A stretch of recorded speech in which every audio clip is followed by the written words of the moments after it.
مسجد الحرام مکۃ المکرمہ اور مسجد النبوی مدینہ المنورہ سے خطبے کا اردو ترجمہ کے لیے ہمارے سوشل نیٹ ورک کو فالو کرنا نہ بھولیں اور اپنے دوست احباب کے ساتھ بھی ضرور شیئر کیجیے۔ خطبہ عید الفطر مسجد نبوی شریف بتاریخ 1 شوال 1444 ہجری بمطابق 21 اپریل 2023 بعنوان آپسی محبتیں الفتیں بانٹیے۔ خطیب فضیلت الشیخ ڈاکٹر عبدالباری بن عواد الثبیتی حفظہ اللہ۔ ترجمہ بآواز ابو محمد عطاء اللہ بن عبد المجید۔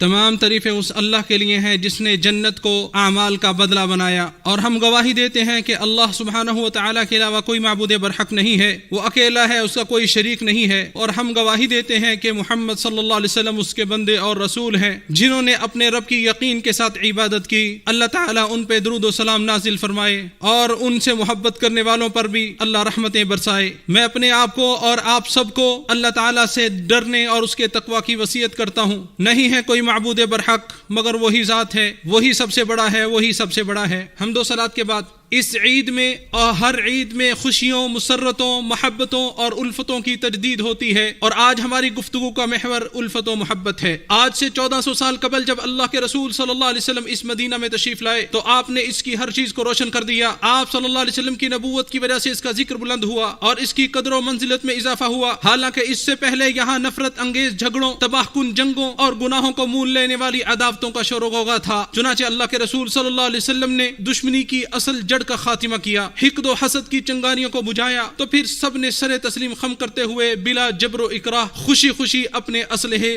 پابندے نیام کر لیے۔ اور یہ کوئی اچنبے کی بات نہیں تھی، کیونکہ ان کی سماعتوں سے ٹکرانے والی تر و تازہ اور شگفتہ قرآنی آیات کی تلاوت نے ان کی زندگیوں کو جلا بخش دی تھی۔ سیرت نبوی نے ان کے چال چلن اور کردار کو شائستہ اور مہذب بنا دیا تھا، چنانچہ ان میں ایسی یک دلی اور یگانگت پیدا ہو گئی جس کی تاریخ میں کوئی مثال نہیں ملتی۔ چنانچہ بغض و عناد اور مار دھاڑ کی جگہ محبت و مودت اور افتراق و انتشار کی جگہ اتحاد و اتفاق کی فضا قائم ہو گئی۔ اللہ تعالیٰ نے ان کی مدح کرتے ہوئے فرمایا ہے کہ ان کے دلوں میں باہمی الفت بھی اسی نے ڈالی ہے۔ زمین میں جو کچھ ہے تو اگر سارا کا سارا بھی خرچ کر ڈالتا تو بھی ان کے دل آپس میں نہ ملا سکتا۔ یہ تو اللہ ہی ہے جس نے ان میں الفت ڈال دی ہے۔ قرآن نے ان کی صاف شفاف اور خالص الفت و محبت کو یوں بیان کیا ہے، ارشاد باری تعالیٰ ہے، اور اپنی طرف ہجرت کر کے آنے والوں سے محبت کرتے ہیں، اور مہاجرین کو جو کچھ دے دیا جائے اس سے وہ اپنے دلوں میں کوئی تنگی نہیں رکھتے بلکہ خود اپنے اوپر انہیں ترجیح دیتے ہیں۔ اور یہ الفت و محبت جس کے عجیب و غریب اور حیرت انگیز مظاہر ہم صحابہ کرام کی زندگی میں دیکھتے ہیں، یہی آگے چل کر امت مسلمہ کی تعمیر و ترقی اور اسلامی تہذیب و تمدن کی تقویت و مضبوطی کے لیے اساس قرار پاتی ہے۔ دور حاضر کو دیکھیے اور کئی دہائیاں پہلے جزیرہ عرب کی حالت کو یاد کیجیے، جب یہاں افتراق و انتشار کی فضا قائم تھی، ہر طرف لوٹ مار اور ڈاکہ زنی کا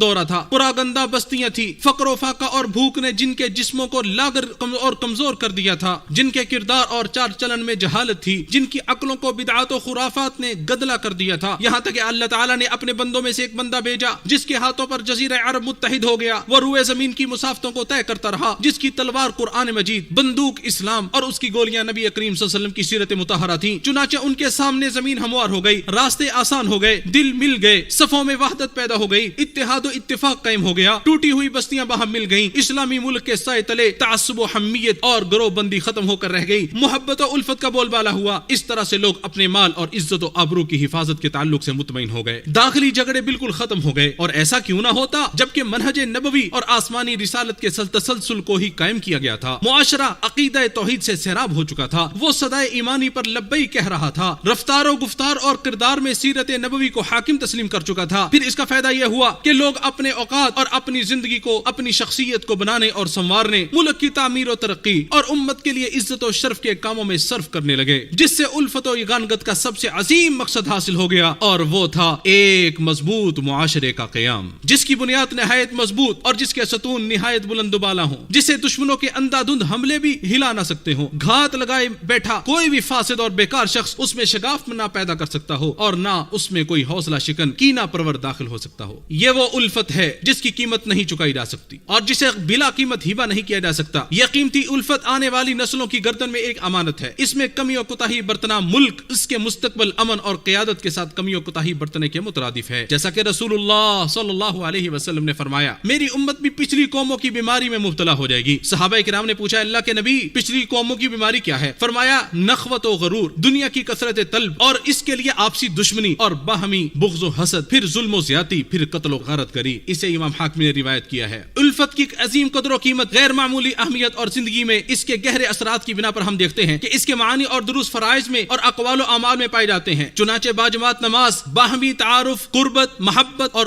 عفو و درگزر کے ذریعے الفت کے معانی کو زندہ کرتی ہے. نبی کریم صلی اللہ علیہ وسلم کی اس تعلیم و ہدایت میں موجود ربط و مناسبت پر ذرا غور کیجئے جس میں ہے کہ نماز کی صفوں میں خلل الفت کے کڑے کو توڑ دیتا ہے. جیسا کہ رسول اللہ صلی اللہ علیہ وسلم نے فرمایا برابر ہو جاؤ اور مختلف ہو کر کھڑے نہ ہو وگرنہ تمہارے دل ایک دوسرے سے مختلف ہو جائیں گے. اسے مسلم نے روایت کیا ہے. یعنی تمہارے دل عداوت, بغض و حسد اور کینہ کپٹ کی وجہ سے اختلاف کا شکار ہو جائیں گے. لہذا صفوں کی درستی اور برابری دلوں کی الفت کا ذریعہ ہے, اور جب صفیں سیدھی نہ ہو تو یہ چیز دلوں کے اختلاف و انشقاق کا باعث بن جاتی ہے. زکوٰۃ معاشرے کی طاقت و قوت کو مضبوطی فراہم کرتی ہے, الفت و محبت کو پروان چڑھاتی ہے, ضعف و کمزوری دور کر کے حاجت و ضرورت اور بھوک و پیاس پوری کر کے دلوں میں خوشیاں بھرتی ہے. کل جس رمضان کو ہم نے الوداع کیا ہے اس میں ہم نے ہر ایک نقل و حرکت میں الفت کو اس کی تمام تر جڑوں, شاخوں اور پھلوں کے ساتھ دیکھا اور پایا ہے. اگر میں یہ بات کہوں تو جھوٹا نہیں ہوں گا کہ تاریخ نے کسی بھی نظام اور رسم و رواج میں رمضان کی الفت سے شاندار الفت کبھی نہ دیکھی ہوگی اور نہ ہی کبھی دیکھ پائے گی. یہ وہ الفت ہے جس کے سامنے حدود و قیود کوئی معنی نہیں رکھتی, جس میں مشرق و مغرب میں پھیلے ہوئے کالے گورے اور عرب و عجم سب ایک ہی لڑی میں پروئے ہوئے ہوتے ہیں. حج کے بارے میں تو مت پوچھیے, مشرق کا آدمی ہو یا مغرب کا, دور سے آنے والا ہو یا قریب سے آنے والا, وہ تو سب ایک ہی لباس میں اور ایک ہی پلیٹ فارم پر ان سب کو جمع کر دیتا ہے. اللہ اکبر اللہ اکبر اللہ اکبر لا الہ الا اللہ واللہ اکبر اللہ اکبر وللہ الحمد. یقیناً وہ اللہ سب سے بڑا ہے اور اسی کے لیے تمام تعریفات ہیں. دور حاضر کی سرکش مادی حرص و ہوس نے اپنا منحوس سایہ اس الفت پر ڈال رکھا ہے جس نے تعلقات میں کمی اور جذبات میں خشکی پیدا کر دی ہے. ایک مسلمان اپنے بھائی سے خوف زدہ رہنے لگا ہے کہ کہیں وہ اسے مصیبت میں ڈالنے کی طاق میں نہ لگا ہو. معافی اور درگزر کے اصول پر بدگمانی, شک و شبہ اور انتقام کا جذبہ غالب ہو چکا ہے. ایک ہی میدان میں مذموم مقابلہ آرائی ہو رہی ہے اور دنیاوی مصالح و منافع اور ختم ہو جانے والے جاہ و منصب پر بڑے جھگڑے ہو رہے ہیں. ماحول ایسا ہے جیسا کہ شیطان نے کہا تھا میں اس سے بہتر ہوں. کنبے اور خاندان میں تو الفت و محبت کا چراغ بالکل ٹمٹمانے لگا ہے اور اس کی بنیادیں ہلنے لگی ہیں. قرابت داروں کا ایک دوسرے سے منہ پھیرنا, بلکہ ان کے درمیان اختلافات کا جنم لینا اور پڑوسیوں کی ایک دوسرے کے ساتھ عداوت و اجنبیت اس حد تک پہنچ چکی ہے کہ وہ ایک دوسرے کو نہیں جانتے ہیں, چاہے جائے کہ وہ باہمی حقوق پورے کریں. آپسی محبت و الفت ماند پڑنے اور اختلاف و خلفشار کی فضا قائم ہونے کی وجہ سے سماج کا کنٹرول اور خوف کم ہو جاتا ہے, اور اس کے نتیجے میں لٹیرے اور چور, منشیات کو فروغ دینے والے, تباہ کن افکار و نظریات رکھنے والے اور ہر طرح کے فساد و بگاڑ پیدا کرنے والے سماج میں اپنے لیے محفوظ جگہ ڈھونڈ لیتے ہیں اور پھر اپنے زہر کو بلا خوف و خطر وسیع پیمانے پر پھیلا دیتے ہیں. عید موسم ہے الفت و محبت کے ساتھ عہد وفا کی تجدید کا, اس کی اقدار و روایات کی پود لگانے کا, اس کی قدر و منزلت کو دلوں میں راسخ کرنے کا, اس کی شان و عظمت کو بڑھانے کا اور اس کے احساسات و معانی کو زندہ کرنے کا, تاکہ حقوق کی حفاظت ہو سکے, قومی رشتے مضبوط ہوں, اخلاق و کردار کو فساد و بگاڑ سے بچایا جا سکے اور امت کا سر فخر سے بلند رہ سکے. اللہ اکبر اللہ اکبر اللہ اکبر لا الہ الا اللہ واللہ اکبر اللہ اکبر وللہ الحمد. اللہ ہی سب سے بڑا ہے اور تمام تعریفیں اسی کے لیے. بلکہ آپسی الفت و محبت عید کے اہم مقاصد میں سے ایک ہے. چنانچہ عید کا حقیقی دن حسن و جمال, اس کی فرحت و شادمانی, اتحاد و اتفاق, دلوں کی سلامتی, سلام عام کرنے, سخاوت و فیاضی, خندہ پیشانی, صاف شفاف دل, نیکی اور خیر سے پر جذبات و احساسات, حسن کلام, بہترین طرز زندگی, حسن اخلاق, نرم روی, سخت کلامی اور ترش روی سے پرہیز, لوگوں کے ساتھ اچھی بات, قول و فعل میں نرمی و لچک, رحم و کرم, فقراء و مساکین کے ساتھ محبت و ہمدردی, ان کے ساتھ اچھا سلوک, رحمت و رحم دلی و شفقت, ان کو خوش کرنے, یتیموں کی عزت و تکریم کرنے, بیواؤں اور جن کی گود اجڑ چکی ہے ان کی خاطر مدارات کرنے کا نام عید ہے. مسلمانوں کے درمیان آپسی ہمدردی و الفت کے رشتے کو قائم رکھنے کے لیے ضروری ہے کہ ہم پوری دنیا کے مسلمانوں کے حالات و قوائف سے آگاہ رہیں, کیونکہ ان میں سے بعض وہ ہیں جن کے گھر زلزلہ کی زد میں آ گئے ہیں, بعض قحط اور خشک سالی اور بدترین حالات سے دوچار ہیں, یا پھر ان پر ایسے دشمن مسلط ہیں جو صبح و شام انہیں کرب و اذیت میں مبتلا کیے رکھتے ہیں. یقیناً تمہارے والدین سب سے زیادہ اس بات کے مستحق ہیں کہ تم ان کے دلوں میں محبت پیدا کرو تاکہ تم ان کے چہرے کے خد و خال میں رضامندی کی نشانیاں دیکھ سکو اور ان کی شکل و صورت میں سعادت مندی اور خوشی کی لکیروں کو پڑھ سکو. ایک شخص رسول اللہ صلی اللہ علیہ وسلم کے پاس آیا اور کہا میں ہجرت کر کے آپ کے ہاتھوں پر پر بیعت کرنے آیا ہوں اور میں اپنے والدین کو روتا ہوا چھوڑ کر آیا ہوں. تو آپ صلی اللہ علیہ وسلم نے فرمایا ان کے پاس واپس جاؤ اور جس طرح تم نے انہیں رلایا ہے ویسے ہی ان کے چہرے پر مسکراہٹ لاؤ. اسے امام ابو داؤد نے روایت کیا ہے. اسی طرح عید کے موسم میں ہمارے قرابت دار اور رشتہ دار ہماری محبت و الفت کے احساسات و جذبات کے زیادہ حقدار ہیں کہ ہم ان سے رابطہ کریں, ان کی زیارت کریں اور ان کے ساتھ خوش و خرم ہو کر ملیں, کیونکہ اس سے تعلقات مضبوط ہوتے ہیں, دلوں سے کدورت ختم ہوتی ہے اور ہمارے سرد جذبات میں ہیجان اور نیا جوش پیدا ہوتا ہے, جیسا کہ ارشاد باری تعالیٰ ہے اور اللہ کی کتاب میں رشتہ دار لوگ ایک دوسرے کے زیادہ حقدار ہیں. اسی طرح ہماری الفت و محبت کے زیادہ حقدار ہمارے پڑوسی بھی ہیں, بلکہ وہی اس کے زیادہ حقدار ہیں, جیسا کہ رسول اللہ صلی اللہ علیہ وسلم نے فرمایا مجھے جبریل امین پڑوسی کے تعلق سے برابر وصیت کرتے رہے یہاں تک کہ مجھے گمان ہونے لگا کہ وہ اس کو وارث بنا دیں گے. اسے امام بخاری اور مسلم نے روایت کیا ہے. دوستی و محبت کے جذبات میں اس وقت گرمی پیدا ہوتی ہے جب آپ اپنے بھائی سے اپنی محبت کا اظہار کرتے ہیں اور اپنے سینے میں چھپے ہوئے جذبات کو ظاہر کرتے ہیں. رسول اللہ صلی اللہ علیہ وسلم نے ارشاد فرمایا جب کوئی اپنے بھائی سے محبت کرے تو اس کو اس کی محبت کے بارے میں آگاہ کرے. اسے ابو داؤد اور ترمذی نے روایت کیا ہے. اور نبی صلی اللہ علیہ وسلم نے معاذ رضی اللہ عنہ کا ہاتھ پکڑ کر فرمایا اے معاذ اللہ کی قسم میں تم سے محبت کرتا ہوں. اسے امام حاکم نے مستدرک میں روایت کیا ہے. تحفے تحائف الفت و محبت میں پڑی سرد مہری کو ختم کر کے گرمی پیدا کرتے ہیں, دلوں کے بند دریچوں کو کھولتے ہیں اور محبت میں گہرائی پیدا کرتے ہیں. اللہ کے رسول صلی اللہ علیہ وسلم تحفے قبول بھی کیا کرتے تھے اور بدلے میں بھی دیا کرتے تھے. یہ مطالب و معانی ایک مسلمان کو ہر وقت اور ہر لمحہ یاد رہنے چاہیے. عید انہی معانی کو جلا بخشتی ہے اور ان کے اوپر سے فراموشی اور پرانے گرد و غبار کو صاف کر دیتی ہے. اللہ اکبر اللہ اکبر اللہ اکبر لا الہ الا اللہ واللہ اکبر اللہ اکبر وللہ الحمد. اللہ سب سے بڑا ہے, اللہ سب سے بڑا ہے, اللہ سب سے بڑا ہے, اللہ کے علاوہ کوئی معبود برحق نہیں, اللہ سب سے بڑا ہے. ہر قسم کی تعریف اللہ تعالی ہی کے لیے ہے.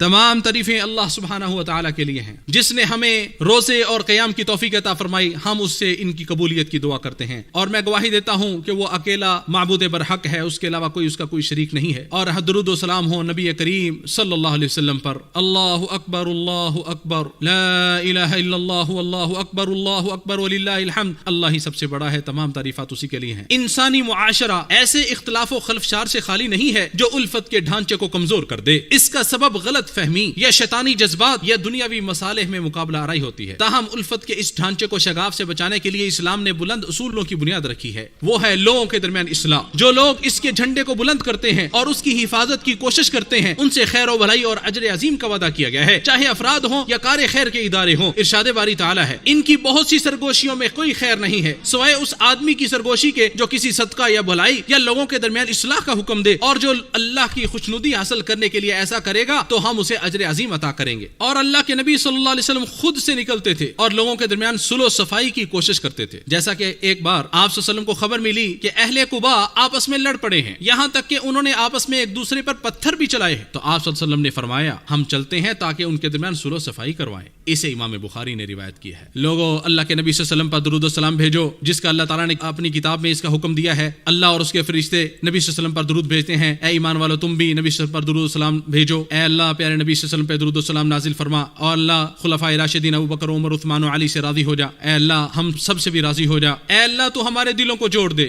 ہمارے درمیان اصلاح پیدا کر دے, سلامتی کے راستے کی رہنمائی کر دے. اے اللہ تو ہمارے روزے قیام رکوع اور سجدے کو قبول فرما اور بار بار ہمیں ماہ رمضان نصیب فرما اس حال میں کہ ہم صحت و عافیت اور سعادت والی زندگی میں ہوں. اے اللہ ہمارے فوش ودغان پہ رحم فرما, ہمارے بیماروں کو شفا عطا فرما, ہر جگہ مسلمانوں کے احوال کی اصلاح فرما, ان سے مہنگائی وبا سود زنا زلزلوں آزمائشوں اور ظاہری و باطنی برے فتنوں کو دور کر دے. اے اللہ ہمارے امام خادم حرمین شریفین کو اپنے پسندیدہ امور کی توفیق عطا فرما, ان کو اور ان کے ولی عہد کو ہر خیر کی توفیق عطا فرما, اور تمام مسلمان حکمرانوں کو تیری کتاب پر عمل کرنے اور تیری شریعت کو نافذ کرنے کی توفیق عطا فرما. اے ہمارے رب ہمیں دنیا میں بھی خیر و بھلائی عطا فرما اور آخرت میں بھی, اور جہنم کی آگ سے ہمیں بچا. اللہ آپ کی اطاعتوں کو قبول فرمائے, آپ کی خوشیوں کو دوام بخشے, آپ کی زندگی کو خوشگوار بنا دے, اور سعادت اور خوش بختی کو آپ کا رفیق سفر اور دل کی زینت بنائے, اور ہر سال آپ خیر و عافیت میں رہیں. اللہ اکبر اللہ اکبر اللہ اکبر لا الہ الا اللہ واللہ اکبر وللہ الحمد. اللہ سب سے بڑا ہے, اللہ سب سے بڑا ہے, اللہ سب سے بڑا ہے, اللہ کے علاوہ کوئی معبود برحق نہیں, اللہ سب سے بڑا ہے, ہر قسم کی تعریف اسی کے لیے ہے.